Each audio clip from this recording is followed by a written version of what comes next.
20 বছর বিয়ে হয়েছে, কোটি কোটি টাকার মালিক, ছেলে নেই মেয়ে নেই, ঠিক না ঠিক? তাহলে এজন্য অনুরোধ করে বলে যাচ্ছি, একটা সন্তান নিয়ে আপনারা মনে করছেন যে আমি খুব ভালো কাজ করেছি।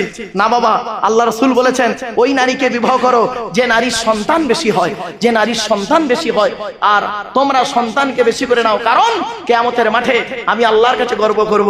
মনে রাখবেন, আপনার কোন সন্তানটা আল্লাহওয়ালা হবে, কোন সন্তানটা আলেম হাফেজ হবে আপনি তো জানেন না। মনে রাখবেন, সন্তান রাখবেন, ওই একটা সন্তান নিয়ে আল্লাহ বলে ওকে আমি দিচ্ছি, ও নিচ্ছে না, আর ওকে দিইনি, ও পাগলের মতো খালি ঘুরছে, হসপিটাল হসপিটাল ঘুরছে, একটা বাচ্চা দেবে, কোটি কোটি টাকা দেবো। বাড়ি থেকে ভাববেন, সন্তান হওয়াটা না, বাপ ডাক্তার শোনাটা কত বড় নিয়ামত, আব্বা ডাক্তার শোনাটা কত বড় নিয়ামত, মা ডাক্তার শোনাটা কত বড় নিয়ামত।